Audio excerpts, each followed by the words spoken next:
तो आज हम पढ़ेंगे क्लास 10th में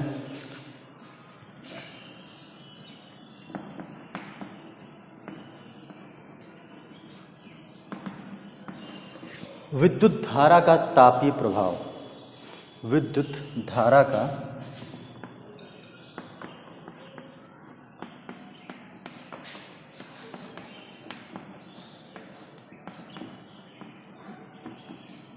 तापीय प्रभाव। ये क्या होता है विद्युत धारा का तापीय प्रभाव, ठीक है, और इसका अनुप्रयोग क्या क्या है।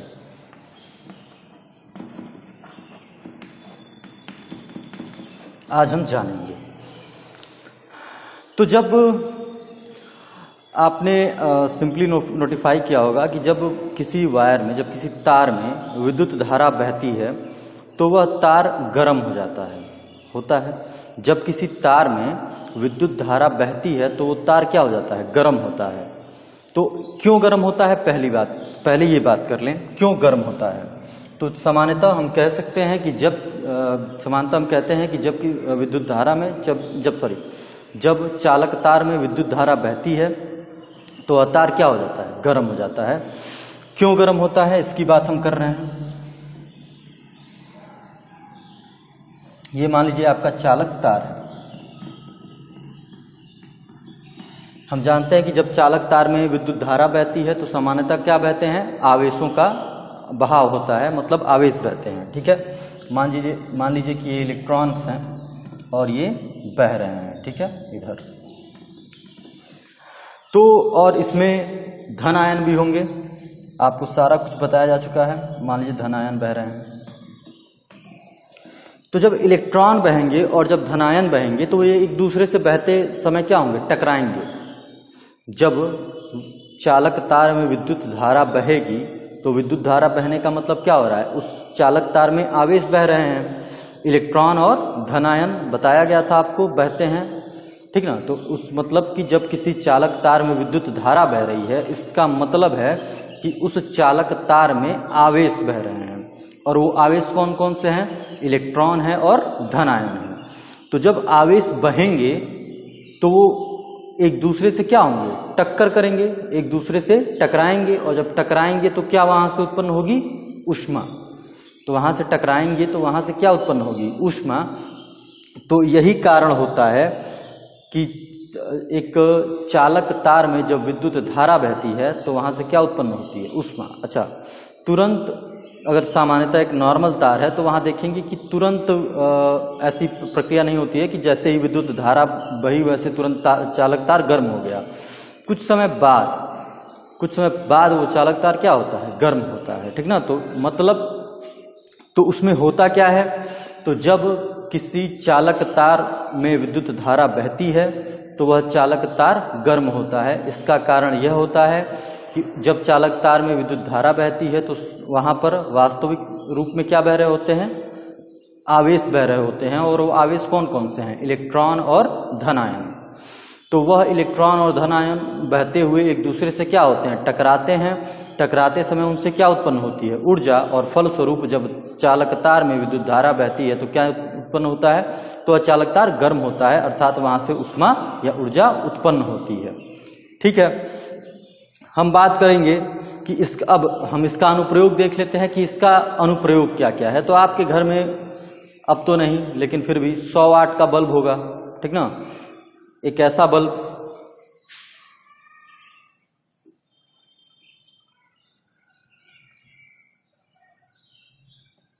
जिसमें फिलामेंट होगा, ठीक ना। ये फिलामेंट जो होता है वो टंगस्टन धातु का बना होता है, ठीक ना। और इसका जो गलनांक होता है वो 3300 लगभग 3380 डिग्री सेल्सियस होता है, जिसको हम सामान्यतः कह देते हैं कि 3000 से 4000 के बीच होता है, ठीक है।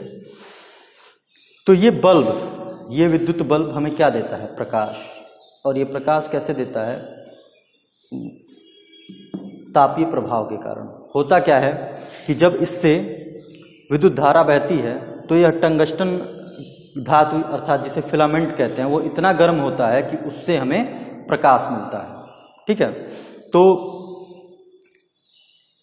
इस प्रकार हमने विद्युत धारा के तापीय प्रभाव का अनुप्रयोग किस प्रकार कर लिया, प्रकाश पाने में। आप अपने यहाँ हीटर देखते होंगे या प्रेस होगा आपके यहाँ, तो हीटर और प्रेस में भी विद्युत धारा के तापीय प्रभाव का ही प्रयोग किया जाता है। वहाँ पर भी हीटर में भी टंगस्टन की धातु होती है, ठीक ना, टंगस्टन धातु होती है जिसमें विद्युत धारा को क्या कराया जाता है, प्रवाहित कराया जाता है। और वो प्रवाहित होने से वो जो टंगस्टन धातु होती है वो अत्यधिक गर्म होती है, जिसका प्रयोग हम खाना पकाने के लिए करते हैं। तो अलग अलग जगह हम ऊर्जा का जो ऊर्जा उत्पन्न होती है उसका प्रयोग अलग अलग करते हैं। जैसे विद्युत बल्ब में यहाँ से हमने क्या प्राप्त कर लिया, प्रकाश। हीटर से क्या प्राप्त कर लेंगे हम, ऊर्जा। तो हीटर, विद्युत बल्ब, चाहे प्रेस हो गया, इलेक्ट्रिक प्रेस, विद्युत प्रेस जो हो गया, तो इन सब में हम विद्युत धारा के तापीय प्रभाव के माध्यम से उपयोग में लाते हैं, अपने उपयोग में लाते हैं, ठीक ना। तो फिर से एक बार समझ लीजिए क्या है विद्युत धारा का तापीय प्रभाव। तो जब किसी चालक तार में विद्युत धारा बहती है तो वो चालक तार गर्म हो जाता है, ठीक ना। और उस जब चालक तार के गर्म होने का उपयोग हम अपने निजी जीवन में करेंगे तो उसे हम कह देंगे कि विद्युत धारा का तापीय प्रभाव का अनुप्रयोग, ठीक है। तो पहले हम ये समझ लें कि कैसे गर्म होता है। तो जब विद्युत धारा चालक तार में बहती है, तो जब विद्युत धारा बहती है तो क्या बह रहा होता है, सामान्यतः आवेश। और वो आवेश कौन कौन सा होता है, या इलेक्ट्रॉन होगा या फिर धन आवेश होगा। तो जब विद्युत धारा बहती है तो ये आवेश बहते हैं। तो जब ये आवेश बहेंगे तो काफी मात्रा में होते हैं, लाखों करोड़ों की संख्या में होते हैं, तो ये एक दूसरे से टकराएंगे और टकराने से क्या उत्पन्न होगी, ऊर्जा। तो यही कारण होता है कि एक चालक तार में जब विद्युत धारा बहती है तो चालक तार कुछ समय बाद गर्म होने लगता है। अब जब हम इसका उपयोग करेंगे, चालक तार के गर्म होने का उपयोग करेंगे, तो उसी को क्या कह दिया जाएगा, अनुप्रयोग। और वो अपने निजी जीवन में हम कैसे कर लेते हैं, विद्युत बल्ब में, ठीक ना। विद्युत बल्ब जो कि टंगस्टन आधारित होता है, जो फिलामेंट आधारित होता है, जो 100 वाट का होता है। अभी CFL में वो नहीं होता है, ठीक ना। CFL में अलग प्रक्रिया होती है। चाहे आपके यहाँ जो LED लाइट होंगी, CFL तो पहले होती थी, अब जो LED लाइट्स होती हैं वहाँ पर भी अलग प्रक्रिया होती है। वहाँ पर विद्युत धारा के तापीय प्रभाव का प्रयोग नहीं किया जाता है प्रकाश प्राप्त करने में, ठीक है। वहाँ अलग प्रक्रिया होती है, उसे हम पढ़ लेंगे इंटर में। लेकिन जो 100 वाट का विद्युत बल्ब होता है जो पीला प्रकाश देता है आपको, वहाँ पर विद्युत धारा के तापीय प्रभाव का अनुप्रयोग किया जाता है। वहाँ पर क्या किया जाता है कि एक फिलामेंट होता है, फिलामेंट जो कि टंगस्टन धातु का बना होता है, जो कि उच्च गलनांक वाला होता है, अर्थात बहुत ही उच्च ताप पर वो क्या होगा, गलेगा। तो वहाँ उसमें से विद्युत धारा को गुजारा जाता है, उस टंगस्टन धातु से, इससे विद्युत धारा को गुजारा जाता है। तो जब विद्युत धारा यहाँ से गुजरती है तो यहाँ से ऊर्जा और प्रकाश दोनों उत्पन्न होता है।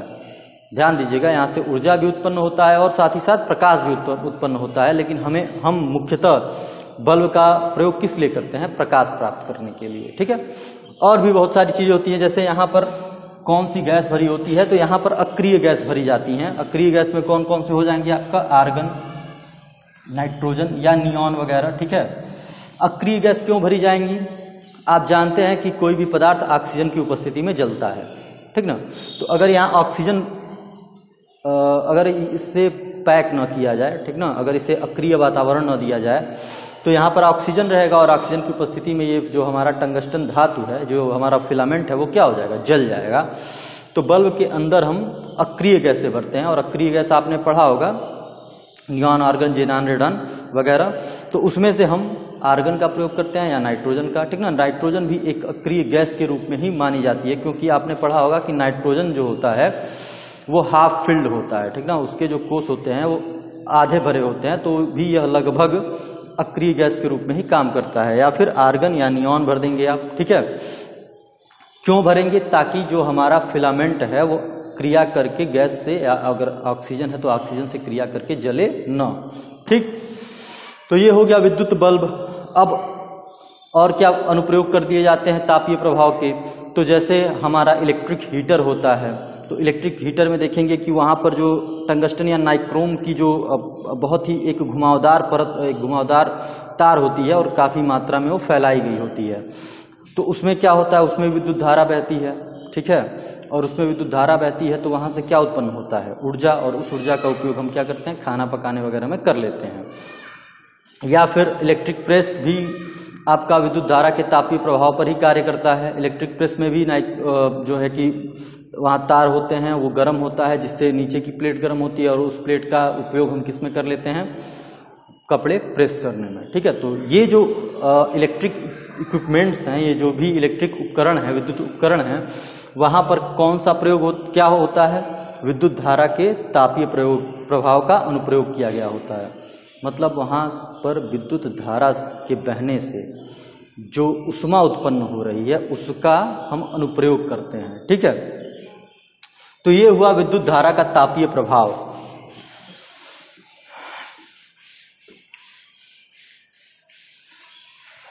अब हम थोड़ा समझ लें विद्युत ऊर्जा कितने की होगी। क्या हम विद्युत ऊर्जा का मापन कर सकते हैं? हाँ, हम विद्युत ऊर्जा का मापन कर सकते हैं और अभी हम करेंगे। ठीक है,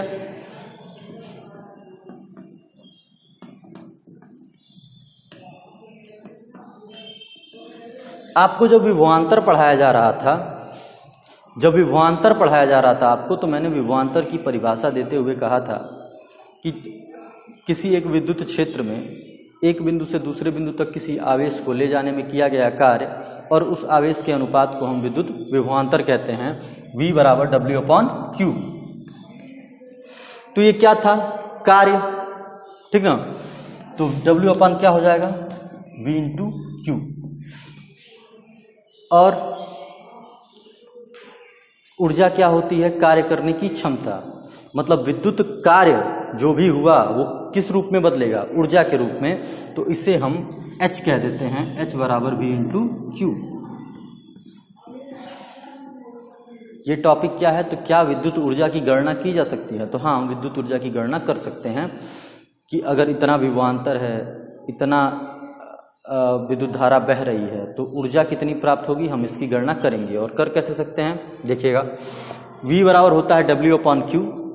विभवांतर बराबर आवेश को ले जाने में किया गया कार्य बटे आवेश। तो आवेश को जो हम ऊर्जा क्या होती है, कार्य करने की क्षमता को ही हम क्या कहते हैं, ऊर्जा। मतलब जितना आपने कार्य किया वही ऊर्जा के रूप में उत्पन्न होगा। तो अब हम यहाँ पर विद्युत ऊर्जा को H से प्रदर्शित कर देते हैं। ठीक ना, तो H बराबर क्या हो गया, V/Q। अच्छा, तो ये आपको आ गया पहला फार्मूला, H बराबर V/Q। ठीक है, और बराबर बात कर लेते हैं। आपने पढ़ा है I बराबर Q/T। ठीक ना, कि आवेश प्रवाह की दर को विद्युत धारा कहते हैं। ठीक है, आवेश प्रवाह की दर को विद्युत धारा कहते हैं। तो यहां से Q बराबर क्या हो जाएगा, V/I/T। तो जहां पर Q है वहां पर हम I/T रख सकते हैं। तो H बराबर हो जाएगा V/I/T। ठीक है, और आगे चलते हैं। आपने पढ़ा है I बराबर V/R। ओम के नियम में आपने पढ़ा V बराबर IR। ठीक है, तो यहां से I बराबर क्या हो जाएगा, V/R। तो जब यहां I बराबर V/R लिखेंगे तो V/V क्या हो जाएगा, V²/R/T। एक और V बराबर क्या हो जाएगा, IR। तो अगर V की जगह IR रखे तो I/I क्या हो जाएगा, I²R/T। तो ये 4 फार्मूले हुए। इन 4 फार्मूलों की सहायता से आप विद्युत ऊर्जा की गणना कर सकते हैं। जैसे अगर आपको विभवांतर और आवेश दिया हो, तब विभवांतर विद्युत धारा और समय दिया हो, या विभवांतर प्रतिरोध और समय दिया हो, या धारा प्रतिरोध और समय दिया हो, तो अगर अलग अलग मान दिए हों तो आप इन फार्मूलों के द्वारा, ये फार्मूले एक ही हैं, ठीक ना, ये किसकी गणना करते हैं, विद्युत ऊर्जा की, लेकिन अलग अलग मान के लिए अलग अलग फार्मूले दिए हुए हैं, ठीक ना। आपने एक फार्मूला प्राप्त किया था H बराबर V/Q और वहां से ही सारे फार्मूले निकाले हैं। ठीक है। तो अगर आप H बराबर V इंटू क्यू भी याद रखते हैं तो कोई दिक्कत नहीं है, लेकिन हाँ आपको फार्मूला निकालना आना चाहिए, ठीक ना। आपने एक बार Q बराबर IT रख दिया तो V इंटू आई इंटू टी आ गया, I बराबर V बटे R रख दिया तो V स्क्वायर बटे R इंटू टी आ गया। अगर आप V बराबर IR रख देते हैं तो I square R into t आ गया, ठीक है। तो ये रहा विद्युत ऊर्जा, समझ में आया, ठीक है। तो विद्युत ऊर्जा क्या है? तो विद्युत द्वारा जो कार्य करने की शक्ति है उसे हम ऊर्जा कहेंगे, विद्युत ऊर्जा कहेंगे। विद्युत द्वारा जो कार्य करने की शक्ति है उसे हम क्या कह देंगे? विद्युत ऊर्जा कह देंगे। विद्युत ऊर्जा को हम H से प्रस्तुत करते हैं। W जो है, विद्युत ऊर्जा को हम W से नहीं प्रस्तुत करते हैं सामान्यतः। ऐसा क्यों? क्योंकि हम W से, हम जब कार्य पढ़ेंगे, कार्य बल और ऊर्जा, वहां हम कार्य को W से प्रस्तुत कर देते हैं, इसलिए यहाँ पर W से प्रस्तुत नहीं करेंगे, यहाँ पर H से प्रस्तुत करेंगे, हीट, ठीक ना। तो H बराबर V इंटू आई इंटू टी, H बराबर V square by R into T और H बराबर I square R into T. ये तीन फार्मूलों की सहायता से आप क्वेश्चन को सॉल्व कर सकते हैं अगर आपके यहाँ न्यूमेरिकल्स आते हैं, ठीक है। एक चीज होता है विद्युत शक्ति,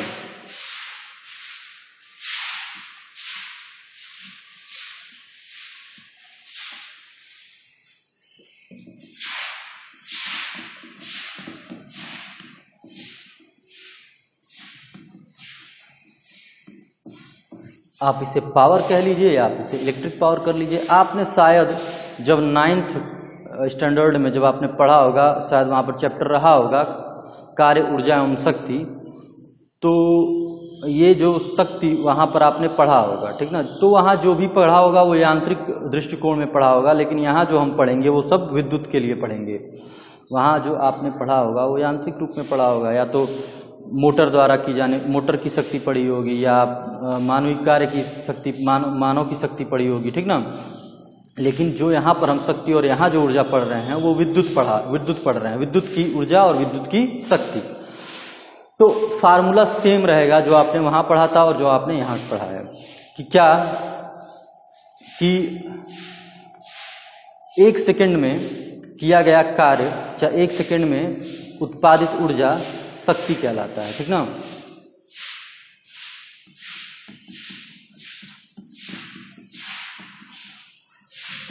आपने पढ़ा होगा P बराबर W अपॉन टी, कहाँ? 9th में। तो यहाँ पर हम W को किससे प्रस्तुत कर रहे हैं? ये जो वर्क है, ये जो ऊर्जा है, चाहे आप कार्य के लिए चाहे ऊर्जा है, यह जो है आपने पढ़ा होगा 9th में, ठीक है। लेकिन जब हम विद्युत के लिए पढ़ेंगे तो हम लोग W को किससे प्रस्तुत कर रहे हैं? H से। तो P बराबर H बाई टी,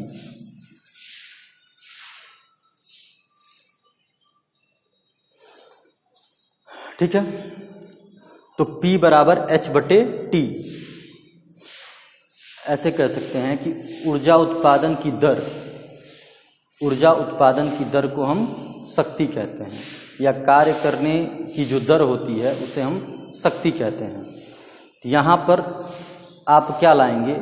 उस की जगह विद्युत लाएंगे, कि विद्युत ऊर्जा के उत्पादन की दर या विद्युत द्वारा कार्य करने की जो दर होती है उसे हम क्या कहेंगे? विद्युत शक्ति। P बराबर H बटे टी। तो P बराबर H आपने निकाला है, क्या था? H V इंटू आई इंटू टी, यहीं पे लिख देते हैं। H आया था पहली बार में क्या? V इंटू आई इंटू टी बटे टी। या आपने क्या निकाला और था? V स्क्वायर बटे R इंटू टी बटे टी। या एक और फार्मूला आया था I square R into T बटे टी, ठीक ना। चूंकि ये शक्ति है इसलिए यहाँ पर हम शक्ति में क्या देखा जाता है? दर देखी जाती है, कि किस दर से ऊर्जा का उत्पादन हो रहा है। तो यहाँ से यहाँ टी रहेगा, नीचे क्या रहेगा? टी। आप ऊर्जा को जब हर सेकंड उत्पादित ऊर्जा देखेंगे तो वो शक्ति कहलाएगी। तो इसलिए ऊर्जा को जब समय से विभाजित करेंगे तो वो P के रूप में आता है। तो P बराबर H अपॉन टी। तो यहाँ P बराबर V इंटू आई इंटू टी बटे टी। ये H का मान रखा गया है ऊपर तीनों, इससे पहले हमने H का मान निकाला है। नीचे T है क्योंकि हम क्या निकाल रहे हैं? शक्ति। तो T से T कट जाएगा, तो P बराबर क्या आ जाएगा, V इंटू आई या V स्क्वायर बटे R या फिर I स्क्वायर R। तो ये रहा विद्युत शक्ति, इलेक्ट्रिक पावर, जिसे हम किससे प्रस्तुत करते हैं, P से। तो P बराबर V इंटू आई या P बराबर V स्क्वायर बटे R या P बराबर I स्क्वायर इंटू R, ये रहा विद्युत शक्ति। तो अभी आप एकदम अपने चैप्टर के लास्ट छोर पर खड़े हैं, कल ये चैप्टर समाप्त हो जाएगा, ठीक ना। अभी आपको एक चीज और बतानी है कि यूनिट क्या होता है, कमर्शियल यूनिट, जो घरेलू यूनिट क्या होता है, वो क्या होता है। तो वो हमारा ऊर्जा से संबंधित है। तो पहले अभी तक हमने यहाँ तक पढ़ लिया, शायद आपके एनसीईआरटी में नहीं दी हुई है, लेकिन इसे बता दिया जाएगा, ठीक ना। ये उपकाम की चीज़ें हैं, कमर्शियल यूनिट, ठीक ना, घरेलू यूनिट, जिसे हम आपने सुना होगा, अभी तो गाँव में नहीं लेकिन शहरों में विद्युत का जो बिल आता है, इलेक्ट्रिक बिल आता है, वो यूनिट के आधार पर आता है। तो हम वो जानेंगे कि वो यूनिट क्या होता है और किस प्रकार से वो यूनिट के आधार पर हम इलेक्ट्रिक बिल की गणना करते हैं, ये सब निकाला जाएगा, ठीक ना। तो इसे हम कल के लिए छोड़ देते हैं। आज आपने पढ़ा विद्युत ऊर्जा का तापीय प्रभाव, ठीक ना, कि विद्युत ऊर्जा के बहने से किस प्रकार वो गर्म होता है या फिर उससे किस प्रकार से ऊष्मा प्राप्त होती है। फिर उसके अनुप्रयोग पढ़ लिए कि आपने विद्युत ऊर्जा द्वारा जो उत्पादित विद्युत के गमन से या फिर कह लें कि विद्युत धारा के चलने से, के बहने से जो ऊर्जा उत्पादित हुई, उसका अनुप्रयोग किस किस रूप में किया गया, हमने ये पढ़ लिया, ठीक है। उसके बाद से विद्युत ऊर्जा क्या होती है, ठीक है, और विद्युत शक्ति क्या होती है और उसके फार्मूले क्या क्या होते हैं, आज की क्लास में खत्म हो गया, ठीक ना। तो आज यहीं तक रहने देते हैं, इसे आप पढ़ लीजिए। फिर हम इसके बाद बात करेंगे कॉमर्शियल यूनिट की और इस पर बेस्ड सवाल देख लेंगे। उसके बाद आपका चैप्टर खत्म हो जाएगा विद्युत वाला। जितने भी न्यूमेरिकल्स हैं, जिसमें ये भी इंपॉर्टेंट है कॉमर्शियल यूनिट वाला, उसके बाद से प्रतिरोधों का संयोजन पर क्वेश्चन पूछे जाते हैं। ओम का नियम है, यह बहुत इंपॉर्टेंट चैप्टर है, ठीक है। वैसे तो प्रकाश भी बहुत इंपॉर्टेंट चैप्टर था, तो इसे प्रकाश और विद्युत आप बढ़िया से देखेंगे, ठीक है। और कल आपका ये चैप्टर समाप्त हो जाएगा, तो आपको कल न्यूमेरिकल्स भी इसके बाद न्यूमेरिकल्स भी बताए जाएंगे आपको चैप्टर्स, ठीक है। तो ध्यान देते रहिए, पढ़ते रहिए और सकुशल रहिए। धन्यवाद।